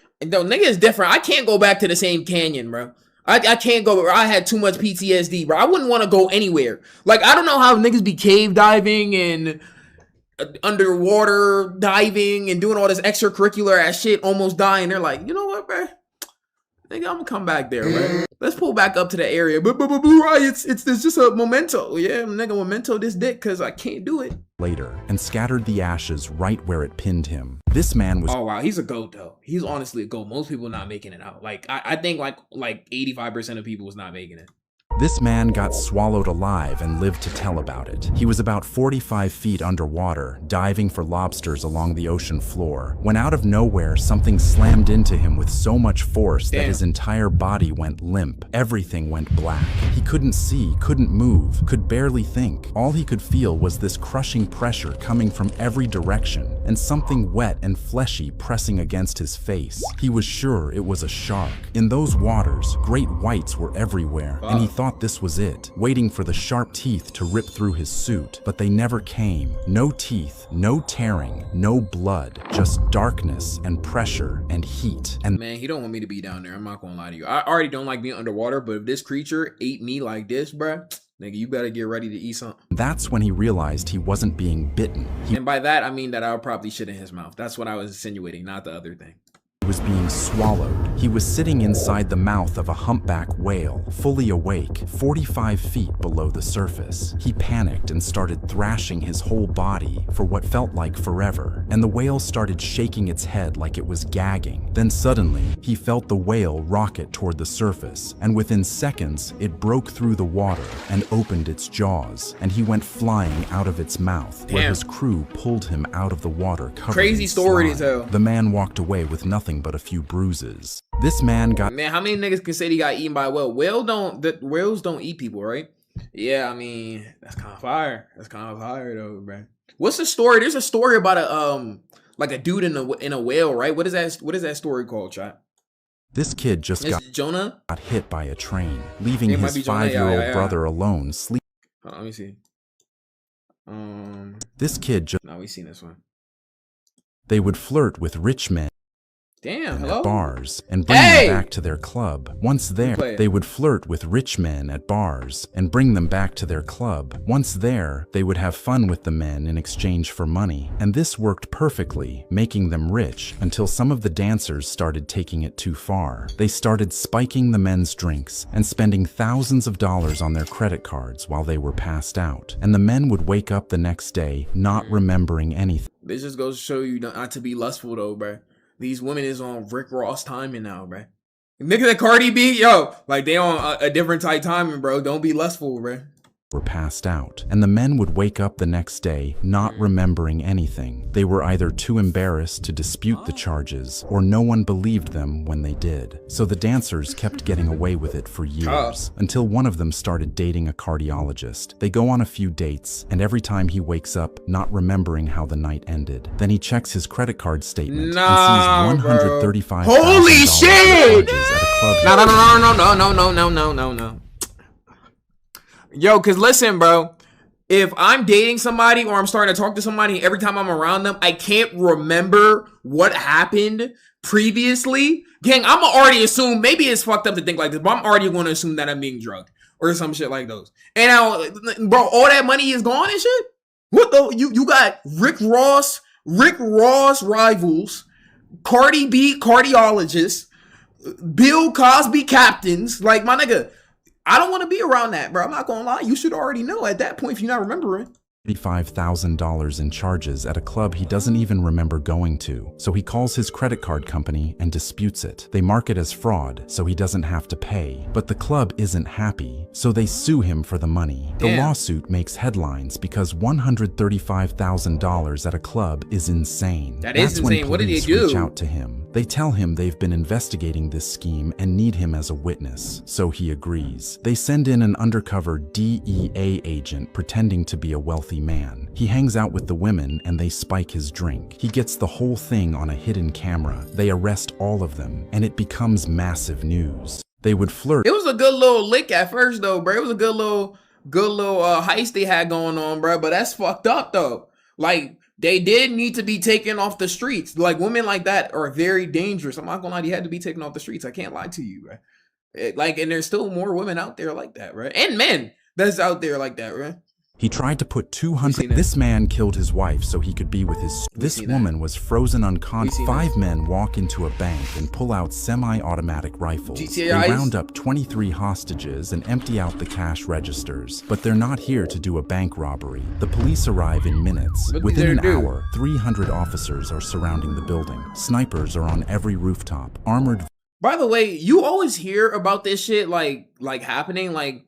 Or not always, but you always see this shit in like movies and shit like that. But like, how many times in society have you seen like an actual like bank robbery, 200 police outside, come up with your hands up, like real like shit like this happening? Not to say it doesn't happen, but it's very, I feel like a lot of times it's definitely dramatized though. 300 officers are surrounding the building. Snipers are on every rooftop. Armored vehicles are blocking every street. And that's exactly what the robbers want. The lead robber, a man in a gray suit, a fake mustache, and glasses, appears at a second-floor window and calls the negotiator. He calmly tells the negotiator he wants safe passage out of the city. The negotiator refuses, but the robber tells him if they don't let them out, everybody dies. He hangs up the phone and waits, knowing the call is coming. Back inside the main hall of the bank, the robbers are shouting, but they're not angry. They're singing happy birthday to an elderly hostage who mentioned it was her birthday. I guess, nigga, what the fuck? Imagine you just going about your day at a bank and shit, you end up in a robbery, and then you motherfucking people singing happy birthday to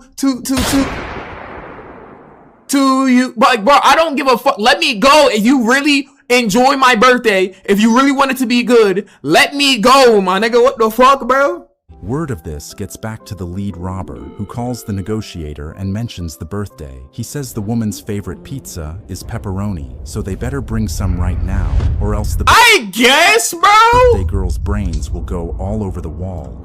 I can't watch this. I can't, like, this shit is just not computing to me though, bro. Like, I'm like, what is that saying? He's not a villain. He's this whatever the fuck. I don't know, bro. Whatever the case may be, nigga, are you evil or not, bro? Are you evil or not, bro? What is the real shit here? Ice King, think of it as sub. He's a villain, not a monster. That's what it is.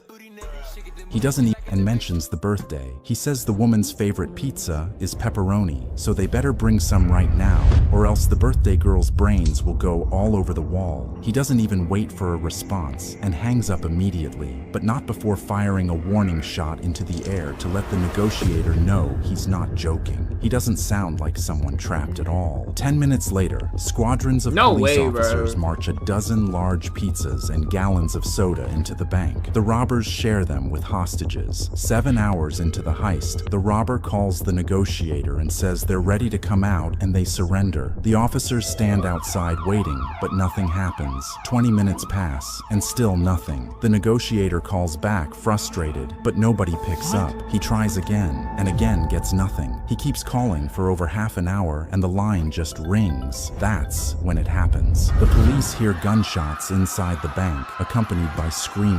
The officers break and rush in through the window. That was not the sound that was supposed to play. Immediately, and what they see shocks them. Every hostage is sitting there, unharmed. Oh.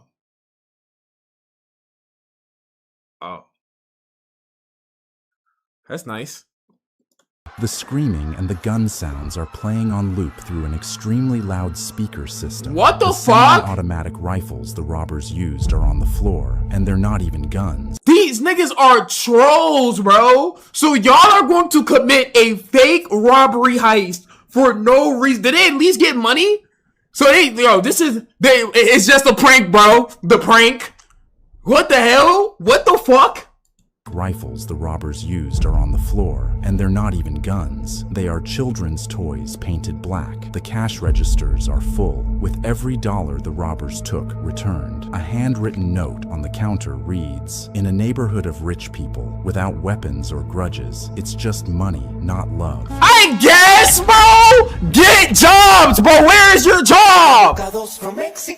Where is your job, bro? Niggas keeping me at gunpoint with fake guns. Y'all think the hostages knew it was fake guns? Probably not. I don't know if they would tell them that, because probably one of them would fight back or snitch or some shit. I don't know. But like, why, bro? Y'all didn't get nothing out of this. It's about sending a message. I guess, bro. The message is you about to get butt fucked in jail fucking around like this. A handwritten note on the counter reads, "In a neighborhood of rich people, without weapons or grudges, it's just money, not love." And the craziest thing is the 5 men are gone. But then one officer checks the downstairs vault. He finds 143 safe deposit boxes pried open and completely empty. Turns out, a secret second crew had spent the last 8 months digging a tunnel from the city's sewer system into the vault floor. And for the last 7 hours, while every officer watched the front door, this second crew was directly underneath the bank, carrying $20 million out through the storm drains on inflatable rafts. Son, yo, gang, the League of Villains needs you, bro. The League of Villains needs you, my nigga. The League of Villains needs you, bro. IQ too high. Yo, gang, the League of Villains need them niggas immediately, bro. Yo, y'all got a Payday 2 ass heist. Gang, the top right says came directly from GTA 5 heist. Like I'm telling y'all, bro, that wasn't legitimate, bro. There's no, it's no way. It's just no way, bro. What Timu ass robbers? Hey, they left with a secret bag though. This guy flew across. This guy's friend bursts through the door and tells him his wife is trying to have him killed. And it's true, they've been fighting a lot. She just filed for divorce, and now she wants him dead before it's finalized so she can get everything. So if your best friend told you your wife was trying to kill you, would you believe it? Goes to the police. Or if the other way around, if your best friend told you your husband's trying to kill you, would you believe it? Police tell him he needs more evidence, so he and his friend secretly record her admitting to it. Police say still not enough. A jury might feel sorry for her. They need something bigger. So the police come up with this crazy idea. They need him to be dead. They put makeup on him to make it look like he got shot in the head, blood running down his face. They drive him out to the middle of nowhere, find a hole in the ground, and tell him to get in. He takes his shirt off, lies down in the dirt, and plays dead while they take pictures. Then they set up a sting. An undercover cop pretends to be the hitman and meets his wife in a parking lot, shows her the photos of her husband lying in that grave. She looks at them and starts laughing. Then she pays him. Few days later, police show up at the gym asking if she's seen her husband. She tells them she has no idea where he is. They arrest her on the spot and she gets 20 years in prison. It's crazy that you get 20 years for trying to set somebody up and kill like somebody. Like, I don't know, bruh. Like, I don't know how you like to really place a hit out on somebody like that. Like, especially your husband is insane, right? And this is not the first time I heard a story like this. I'm not gonna lie, right? I guess, bro. Last one. This woman's nose might save your life one day, and it all started because her No, fuck it, don't. She I don't know her. husband smelled weird. She's a nurse, and she's been married to this guy for about 10 years, when one day he comes home smelling different. It's this musty, greasy scent that won't go away. So she tells him to shower, but it doesn't help. She tells him again, and he gets angry because he can't smell anything. So she just learns to live with it. She has no idea she's smelling a disease, because 12 years later, her husband gets diagnosed with Parkinson's, and she starts going with him to a support group. But the moment she walks in the room, she realizes everyone there has that same exact smell. So she starts contacting She could smell diseases, bro? researchers telling them she can smell Parkinson's. But no one believes her because who can smell a disease? Until one researcher finally agrees to test her. He gives her 12 t-shirts, some worn by people with Parkinson's, some worn by healthy people, and she has to guess which is which. She gets every single one right, except one. She flags a healthy person as having Parkinson's, and the researcher tells her she's wrong. But So she gets majority of them correct except one and shit.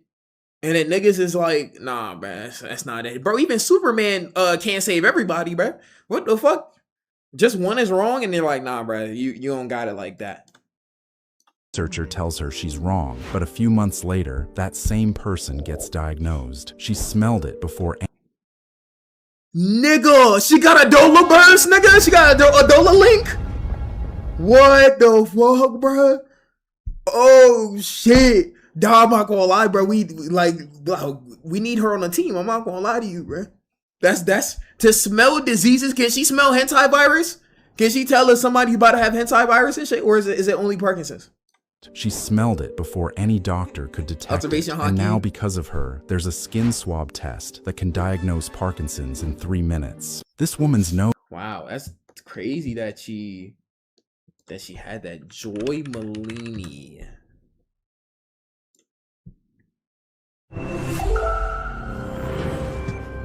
Media use this. Let's see what she looks like. I was born with a nose that can diagnose. I'm going to take you back to 1956. Yeah, y'all remember TED Talks and shit? Damn, bro. But all right, that was Plip stories. We're gonna put those on the live channel, bro. That was some really good stories. Yo, shorty, the last shorty, bro, like if she could smell that, I wonder what else she could smell, bro. Chaotic David is up though, bro. Gucci third leg burn him down. All right, never mind, bro. You watch this on the live channel, Twitch Blueryai in the description. Come to the motherfucking stream and shit like those. But yeah, all right, BBG. All right.